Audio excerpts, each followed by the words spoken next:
ನಮ್ಮ ದೇಶದ ಇತಿಹಾಸನೇ ಒಂದು ರೀತಿ ರೋಚಕವಾದ ವಿಷಯ. ನಾನಾ ರೀತಿಯ ಪ್ರಶ್ನೆಗಳು, ಘಟನೆಗಳು ಇವತ್ತಿಗೂ ನಮ್ಮನ್ನ ಕಾಡುತ್ತೆ. ಅದರಲ್ಲಿ ಒಂದು ಸನ್ನಿವೇಶವನ್ನ ಇವತ್ತು ನಾನು ನಿಮಗೆ ತಿಳಿಸ್ತೀನಿ.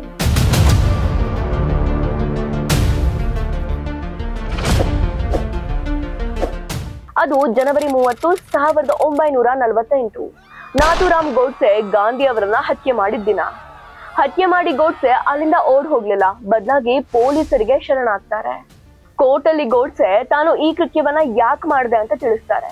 ಸುಮಾರು 1 ವರ್ಷ 10 ತಿಂಗಳ ಸುದೀರ್ಘ ವಿಚಾರಣೆ ನಂತರ ನವೆಂಬರ್ 15, 1949 ಗೋಡ್ಸೆ ಅವರನ್ನ ಗಲ್ಲಿಗೇರಿಸಲಾಗುತ್ತೆ. ಅಷ್ಟಕ್ಕೂ ಗೋಡ್ಸೆ ಯಾರು? ಗಾಂಧಿ ಅವರನ್ನ ಕೊಲ್ಲುವಂತಹ ದ್ವೇಷ ಅವ್ರಿಗೇನಿತ್ತು?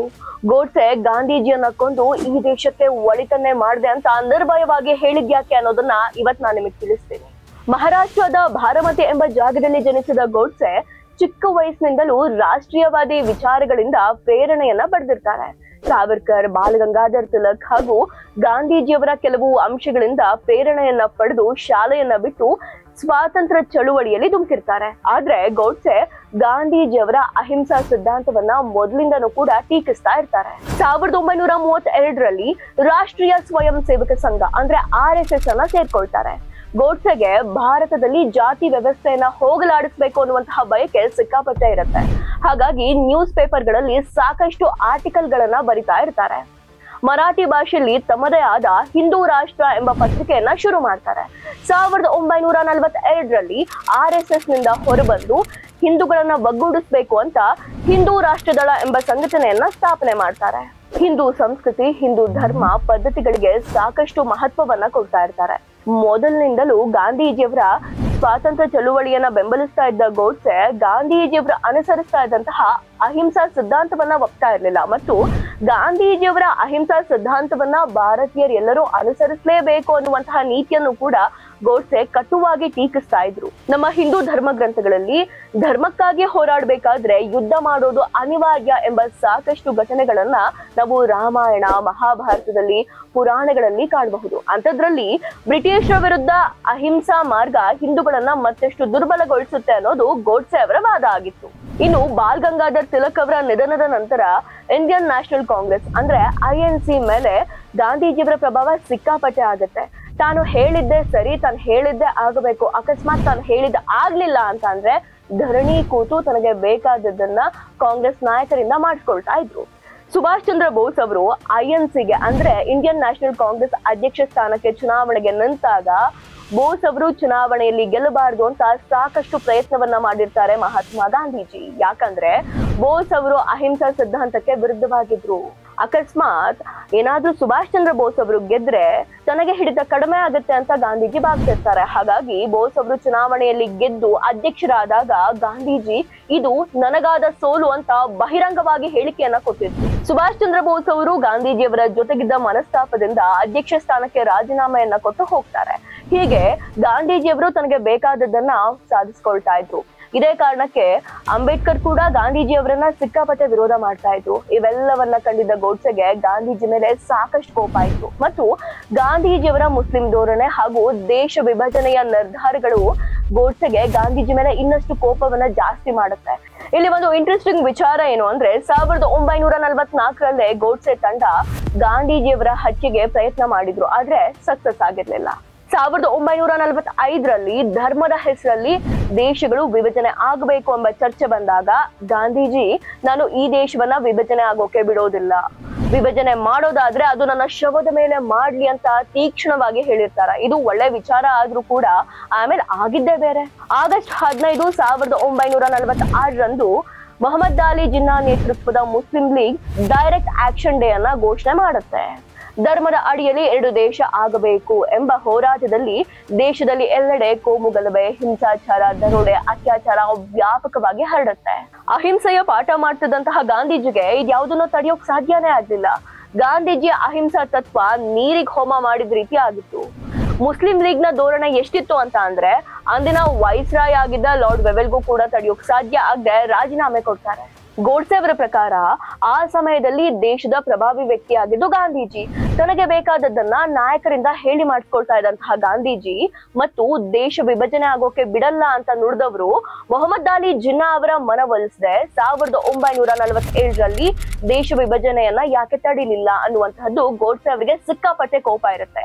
ಅಷ್ಟೇ ಅಲ್ಲದೆ 1947ರ ವಿಭಜನೆಯ ಸಮಯದಲ್ಲಿ ಪಂಜಾಬ್ ಮತ್ತು ಢಾಕಾ ಗಡಿಯಲ್ಲಿ ಹಿಂದೂಗಳ ಮಾರಣ ಹೋಮ ನಡೆಯುತ್ತೆ. ದೇಶದೆಲ್ಲೆಡೆ ಕೊಲೆ ಸುಲಿಗೆಯಿಂದ ಉದ್ವಿಗ್ನತೆ ವಾತಾವರಣ ಸೃಷ್ಟಿಗೆ ಗಾಂಧೀಜಿನೇ ಕಾರಣ ಅಂತ ಗೋಡ್ಸೆ ಹೇಳ್ತಾರೆ. Gandhiji is a mass murderer ಹಾಗೂ ದೇಶ ವಿಭಜನೆಯ ಹರಿಕಾರ ಅಂತ ಗೋಡ್ಸೆ ಘಂಟಾಘೋಷವಾಗಿ ಹೇಳ್ತಾರೆ.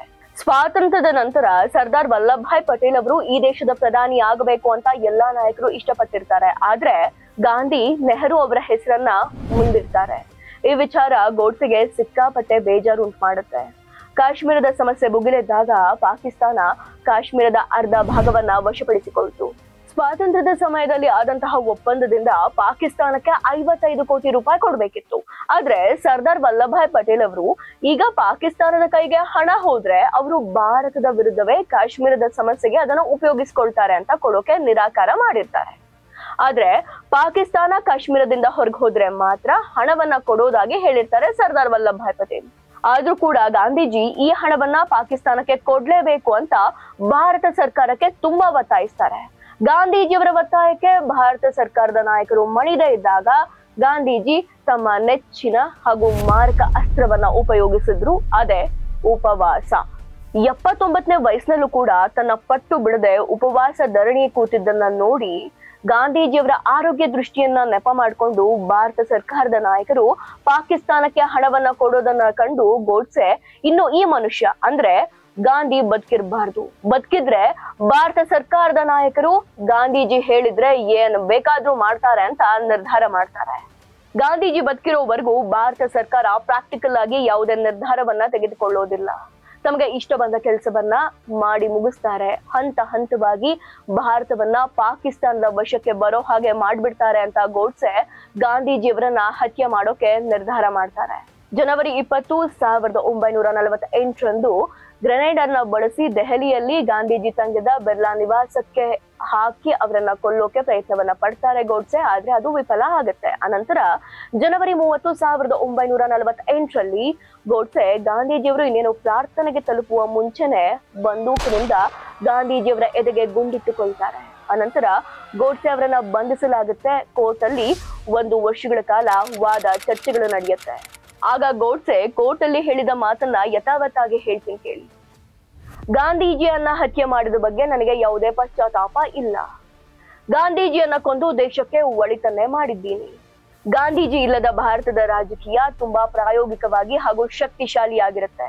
ಗಾಂಧೀಜಿ ಮಾಡಿದ ತಪ್ಪಿಗೆ ಈ ದೇಶದ ಕಾನೂನು ಖಂಡಿತ ಅವರಿಗೆ ಶಿಕ್ಷೆಯನ್ನ ಕೊಡೋದಿಲ್ಲ. ಆದ್ದರಿಂದ ನಾನೇ ಕಾನೂನನ್ನ ಕೈಗೆತ್ತಿಕೊಂಡು ಅವರ ತಪ್ಪು ಕೃತ್ಯಗಳಿಗೆ ಸರಿಯಾದ ಶಿಕ್ಷೆಯನ್ನೇ ನೀಡಿದ್ದೇನೆ. ನಿಮ್ಮೆಲ್ಲರ ಕಣ್ಣಿಗೆ ನಾನೊಬ್ಬ ಆರೋಪಿ. ನಾನು ಮಾಡಿದ ಕೃತ್ಯಕ್ಕೆ ನನಗೆ ಶಿಕ್ಷೆ ಆಗುತ್ತೆ ಅಂತ ನನಗ್ ಗೊತ್ತು. ನೀವು ಯಾವ ಶಿಕ್ಷೆಯನ್ನ ಕೊಟ್ಟರೂ ನಾನು ಅದನ್ನ ಅನುಭವಿಸ್ತೀನಿ. ನನಗೆ ಯಾರೊಬ್ಬರ ದಯೆಯೂ ಬೇಕಾಗಿಲ್ಲ. ಪ್ರಾಮಾಣಿಕ ಇತಿಹಾಸಕಾರರು ದೇಶದ ಇತಿಹಾಸವನ್ನ ಬರೆಯುವಾಗ ಖಂಡಿತ ನನ್ನ ಕೆಲಸವನ್ನ ಶ್ಲಾಘಿಸುತ್ತಾರೆ. ದೇಶದ ಜನರು ಒಂದಲ್ಲ ಒಂದು ದಿನ ನನ್ನನ್ನ ಅರ್ಥ ಮಾಡಿಕೊಳ್ತಾರೆ ಅಂತ ಗೋಡ್ಸೆ ಕೋರ್ಟ್ ಹಾಲ್ ಅಲ್ಲಿ ನಿರ್ಭಯವಾಗಿ ಹೇಳ್ತಾರೆ.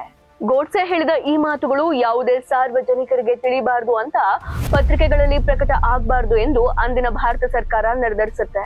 ಆದ್ರೆ ಗೋಡ್ಸೆ ದೇಶದ ಜನರಿಗೆ ತನ್ನ ಎಲ್ಲಾ ವಿಚಾರಗಳು ತಿಳಿಸ್ಬೇಕು ಅಂತ ಒಂದು ಪುಸ್ತಕವನ್ನ ಬರೀತಾರೆ. ಆದ್ರೆ ಅದನ್ನ ಎಲ್ಲಿಯೂ ಪ್ರಕಟವಾಗದ ರೀತಿಯಲ್ಲಿ ನಿಷೇಧಿಸ್ತಾರೆ. 2015ರಲ್ಲಿ ಇದನ್ನ ಪ್ರಕಟಿಸಲಾಗುತ್ತೆ. ಅದರ ಹೆಸರೇ ನಾನೇಕೆ ಗಾಂಧಿಯನ್ನ ಕೊಂದೆ. ಮೇಲೆ ಹೇಳಿದ ಎಲ್ಲ ವಿಚಾರಗಳು ಈ ಪುಸ್ತಕದ ಆಯ್ದ ಭಾಗಗಳೇ ಆಗಿರುತ್ತೆ. ಅನಂತರ ನವೆಂಬರ್ 15, 1949ರಂದು 39 ವರ್ಷದ ಗೋಡ್ಸೆಯನ್ನ ಗಲ್ಲಿಗೇರಿಸಲಾಯಿತು.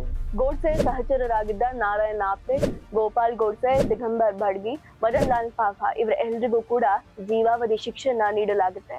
ಹೀಗೆ ನಮ್ಮ ಭಾರತ ದೇಶದ ಇತಿಹಾಸದಲ್ಲಿ ಯಾರನ್ನ ನಾವು ಮಹಾತ್ಮ ಅಂತ ಕರೆದ್ವೋ, ಕೆಲವು ಪ್ರಜೆಗಳಿಗೆ ಗಾಂಧೀಜಿ ಅಂದು ಕೈಗೊಂಡ ಕೆಲವು ನಿಲುವುಗಳು, ನಿರ್ಧಾರಗಳು ಇನ್ನು ಅಸಂಬದ್ಧವಾಗಿಯೇ ಕಾಣುತ್ತೆ. ಮತ್ತೆ ಭೇಟಿಯಾಗೋಣ.